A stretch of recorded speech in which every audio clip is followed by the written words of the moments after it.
Also said, I can't tell you how many people have come back to me and said, I didn't like it at the time, but it's the best thing that ever happened to me. I went and got this job, and I just flourished. Would you be willing to go into your place of employment tomorrow and make the hard decision and communicate and execute the plan by realistically assessing your employees' skills to maybe move them into a different position? Maybe move them out. One of the problems that we have oftentimes is, this is what happens. If you're a good teacher, if you're a great teacher, what do you become? Principal. Different skill set. That's why you have a lot of great teachers who go into being principal and they fall apart and they can't do it. Now, if you're the best salesperson, what do you become? Sales manager. Different skill set. Now, we've talked about the skills. Let's move into the character issues. And I got 3 specific character issues that I'd like to share with you in the last few moments here. The first one is relationships. Now, if you're like most people, you probably say, wait a minute, relationships sounds more like a skill. There are relational skills. But I would say that the underlying thing about relationships is more an issue of character. It's more an issue of values. It's more an issue of what you believe about other people. You see, it's easy to go into a place of employment and to bump up against other people for 8 hours a day, and maybe they say something that rubs you the wrong way. Maybe they do something that causes a broken down relationship. It's easy in our day and age of throwaway relationships to make that value decision inside that says, I'm just not dealing with her anymore. I'm not going to give that guy any more time. I would say that that's an issue of character. People are too important. And your organization will never go as far as it needs to go or can go until those relationships. Now, I'm not saying you have to be lovey-dovey and do group hugs and all that kind of stuff, but I am talking about valuing the relationships enough that you will then move into the skill base of relational skills that you need to create those relationships. And you say, okay, Chris, that sounds all warm and fuzzy. What can I do tomorrow? I want you to think about that person. You know who I'm talking about. That person bugs you to death, annoys you, maybe even treated you wrongly at one point in your life or your career. I encourage you to take them to lunch tomorrow and say, you know what, I'm making a decision about how I value other people. It's a decision for me as a human being, but it's also a decision for our organization. Because I know that our organization will never go further until you and I have settled our issues and at least begun to appreciate one another and work together and to value one another. Could you do it? Could you walk into the office tomorrow and say, you know what, I'd like to take you out to lunch. I'll buy my treat. I don't want to go into the big thing right now, but I just want to tell you, I kind of want to bury the hatchet and let's get over some of these things and start moving on. That's leadership. Why is it leadership? Because you're going to initiate. Leaders are initiators. They're the people who make things happen. They're catalytic. They make things happen. Now, please, don't any of you ask me to go to lunch tomorrow. Could you go in and ask them to go to lunch? That's something right now leadership. Tomorrow morning, walk through the office, stop by their cubicle and say, what are you doing for lunch? Even if their lunch plans are already taken. They're going to be blown away by the fact that you even asked what their lunch plans are. You see, leadership is always about relationships. We talk about leading systems or leading organizations or leading businesses. You don't lead that. It's a misnomer. We do not lead organizations. We do not lead churches. We do not lead businesses. We do not lead nonprofit groups. What do we lead? People. We always lead people. And if the minute you begin treating people as a unit, you're not going to be able to lead because people are different. Everybody reacts to things differently. Everybody's wired differently. Some people are task-oriented. Some people are big-picture-oriented. You've got to realize that as a character issue, to appreciate and value individual people in individual ways, that's the kind of right-now leadership you can start tomorrow and will begin to increase your influence with people's lives. The next one is integrity. I probably don't even need to beat this drum very much just because of what's going on. We can just open the newspaper and go through over and over and over again. And quite frankly, I don't think we have an integrity crisis now. I think we're more aware of integrity breakdowns. You see, people are people. And people have been doing crazy things and ripping people off ever since human history began. You know, G.K. Chesterton gave a great quote. I don't know if you remember G.K. Chesterton, but he said, original sin is the only philosophy empirically validated by 3,500 years of human history. You look back over the annals of time and you will see that we have breakdowns of integrity all the time. We know more about them now. We hear more about them now, but mainly because of mass media. People have been ripping people off forever. People have been hurting other people forever. I don't think we have an integrity crisis, but I do think integrity is something we need to take seriously as leaders. Why? Because people are going to look at you and they're going to ask, either consciously or subconsciously, do I trust this person? One of the greatest things that ever happened to me in my understanding of this idea of integrity was I was reading through a book. I don't even remember what the book is. I was reading through the book with a group of people I was taking through a leadership class, and the author made this point about the word integrity. Now think about the root word integrity. Integrity shares the root word with another word that we all learned, well, I never took this class, but you all learned in high school math. Does anybody remember what an integer is? What's an integer? An integer is a whole number. And this author unwrapped that issue of a whole number is an integer, and integrity is the idea of being whole. It means you don't lead half your life this way and half your life this way. You don't lead a third of your life this way and a third of your life this way and a third of your life this way. It means when somebody looks at you, they see a whole person. They know that when you speak, you are telling the truth because you are a person who tells the truth. They know that when you say you are going to do something, you're going to do it. Why? Because you're a person who does what they say they're going to do. My question for you would be to look inside your life tonight as you go from this place and you go home and you do your things before you get to work tomorrow. Say, what issue of my life is not whole that my employees can see? And that's an issue that you can rectify. One of the analogies I like to use with groups that I talk to is you're driving down the road and you've got a client or an employee and they're sitting over there and the cell phone rings and you pick it up, and let's just use a salesperson for example, and you're going, oh, yeah, we can make that work. Yeah, I was just on my way over there. And you're winking at the person next to you and you're kind of chuckling about it because they know you're putting one over on the person on the cell phone, right? And you think, oh man, I pulled that one off. But what did you just do? You just told that person sitting next to you, I'm not a whole person. I tell the truth sometimes. I lie sometimes. Now, a few days later, you're driving down the road, cell phone rings, and who is it on the telephone? It's that person that was sitting with you a few days later, and they say, hey, what are we going to do about the Johnson account? And you say, yeah, about the Johnson account. What we're going to do is, they won't follow you because they don't know anymore. They can't trust anymore. There's always the question in their mind. Will it really take place? Does she really mean it? Is he really capable of doing what he says he's going to do? I love that concept of wholeness. And I remember that all the time. The integer, it's a whole number. Are you whole? Think about that before you march into your place of work tomorrow morning.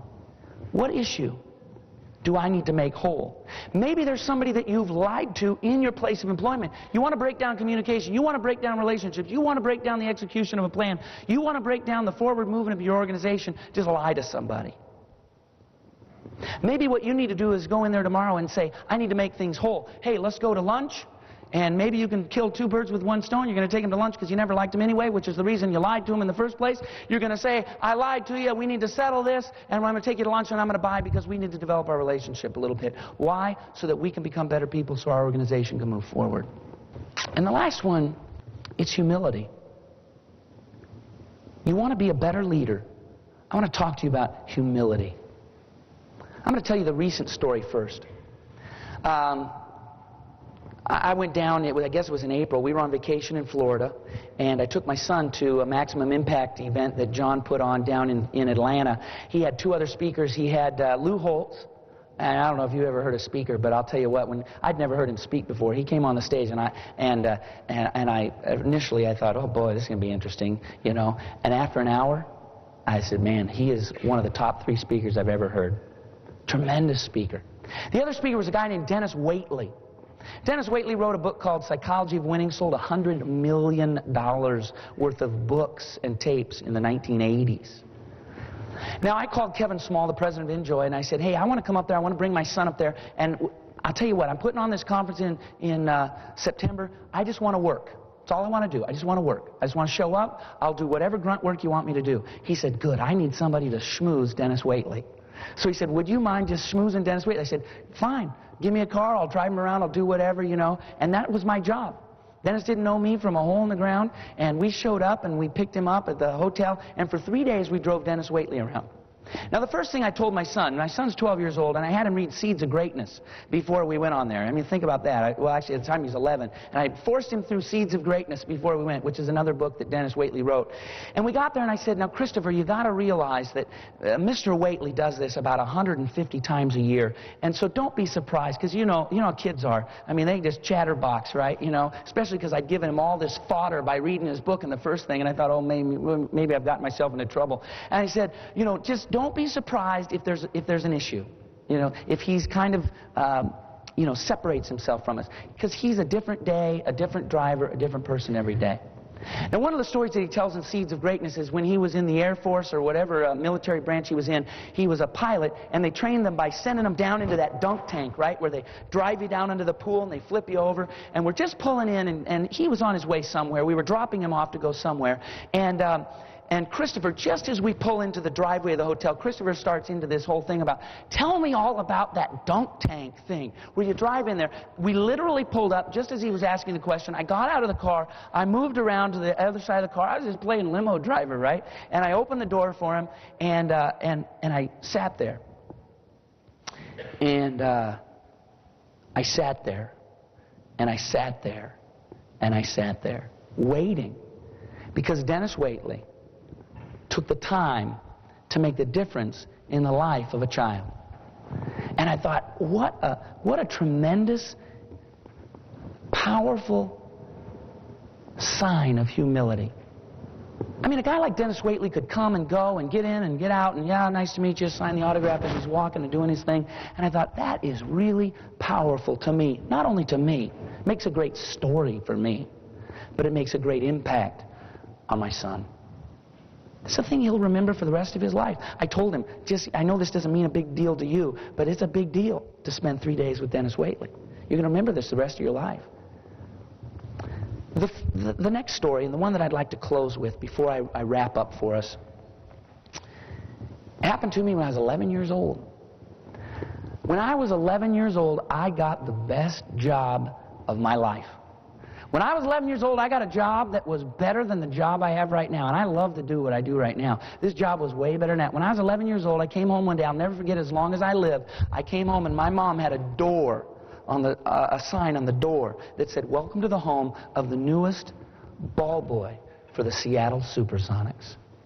I was 11 years old, and I went in, and I started working as a ball boy for the Seattle Supersonics. I mean, it was a dream come true. 7 years, from the time I was 11 till I was 18. The first year, you probably remember the year we started out 5-12, or 5-17. I got there when we were 2-11. We switched coaches. We brought Lenny Wilkins in. We went all the way to the championship. We lost the championship that year. The next year, when I was 12, we won the world championship. I was in that ticker tape parade. I don't know if you remember that. I mean, I know you don't remember me, but you probably maybe remember, you know, I was the little runt in the back going like this, right? And but I want to tell you a story that happened to me. A few weeks into my job, I fell off a roof and I broke both my arms. I'm 11 years old. I break both my arms.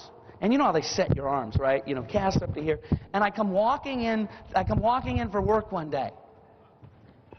And I walk up to Frank Furtado, and I don't know if you know Frank Furtado, but he's an old curmudgeon type, and he scared me to death back then. And he was taping the heels of Dennis Johnson.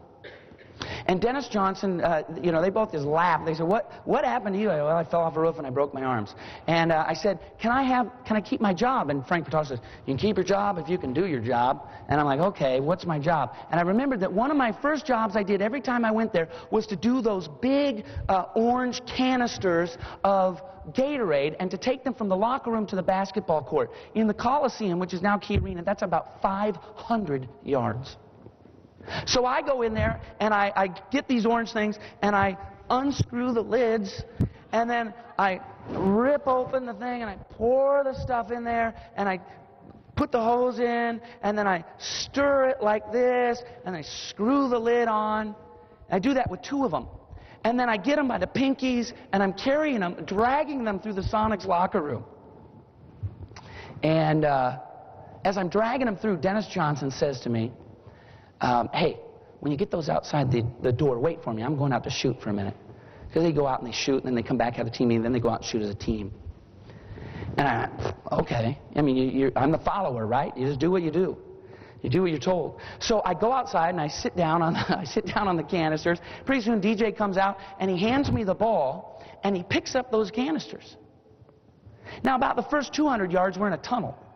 About the last 300 yards you're walking through the crowd. People asking for autographs. People looking at him. NBA basketball star. 5-time NBA All-Star. 9-time all-defensive team. Guaranteed entry into the Hall of Fame of basketball. One of the greatest defensive players ever. Superstar. 6 weeks without Frank Furtado's knowledge, leader carried followers water. Why? So I could keep my job. Now you might say, well, what's the practical implication? I'll tell you the practical implication for DJ. See, back then, it was before all the microbrews and all that stuff, and after the game, one of my jobs was to hand out beer to the players. And we always had about 24 Budweisers and about 6 Heinekens and about 6 St. Pauli Girl beers. I remember the names and everything. Most everybody drank Budweiser. Guess who drank Heineken? Follower took care of leader. Every single time DJ drank Heineken. Never drank the bad stuff. I mean, I gave him the good stuff. I'll tell you why. Follower was serving leader. Why? Because leader served follower. His humility earned a devoted follower. I mean, I took care of all the other players as well, but I mean, he got preferential treatment. I followed him. What could you do tomorrow to humble yourself with the people who work with you? To go in there to take a whole different task instead of being a taskmaster, but to humble yourself and say, what can I do to serve you? What could you do if you just walked up and said, hey, what can I do to make your job easier? Is there anything I can do, something I can take off of your plate to make this work? I just want to readdress them very quickly. Communication. What can you do tomorrow to communicate?